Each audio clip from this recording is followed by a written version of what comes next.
যারা হাদিস অস্বীকারী ও তথা হাদিস মানে না তাদেরকে বলা হয় মুনকিরিনে হাদিস।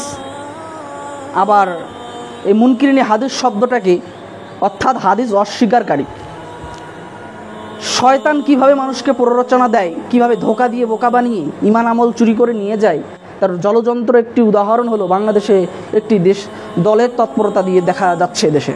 সেটা হচ্ছে আহলুল কোরআন, মানে কোরআনের অনুসারী। কথাটা শুনতে ভালো না? খুব সুন্দর কথা, আহলুল কোরআন, আমরা কোরআনের অনুসারী।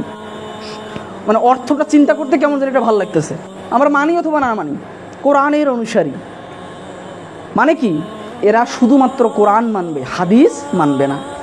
এদের প্রকৃত নাম হচ্ছে মুনকিরিনে হাদিস, হাদিস অস্বীকারী। যখন মানুষের সামনে বলা হয় যে আমরা হাদিস অস্বীকারী, আমাদের দলের নাম হাদিস অস্বীকারী বা আমাদের মতবাদ হাদিস অস্বীকারী আমরা, তখন মানুষের নিকট খুব খাটো হয়ে যায় তারা।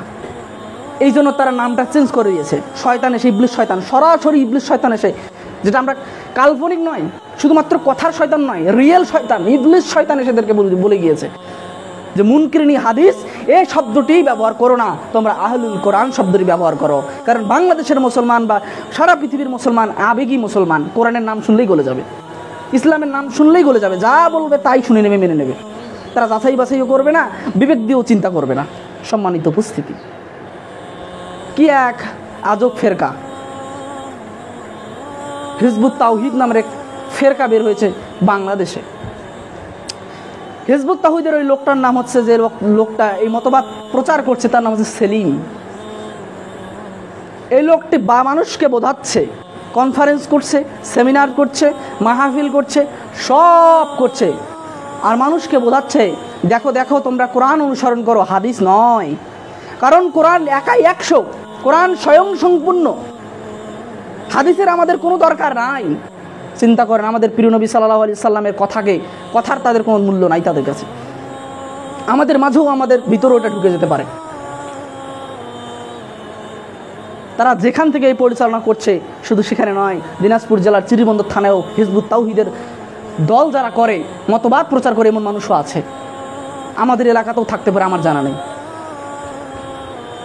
সম্মানিত উপস্থিতি, মুনকিরিনে হাদিস, এরা হাদিস অস্বীকার করে, আল্লাহ নবী সাল্লাল্লাহু আলাইহি ওয়াসাল্লামের কথাকে অস্বীকৃতি জানিয়ে দিল, অস্বীকার করলো, আমরা তোমার নবীর কথাকে মানি না। এত বড় কথা, যারা বলে যে হাদিস টাদিসের দরকার নেই আমাদের, কোরআন স্বয়ং সম্পূর্ণ, কোরআন পড়ো, তারা নিজেরাও জানে না যে কত বড় ধোঁকায় আছে। তারা নবীজি সাল্লাল্লাহু আলাইহি ওয়াসাল্লামের কথাকে অস্বীকৃতি জানিয়েছে, বলেছে না তুমি নবী, তোমার নবীর জায়গায় থেকেছো, যা বলার বলে গেছো, কিন্তু আমি শুধু কোরআন মানবো, হাদিসের আমার কোনো দরকার নাই। সম্মানিত উপস্থিতি, এরাই হচ্ছে মুনকিরিনে হাদিস তথা আহলুল কোরআন।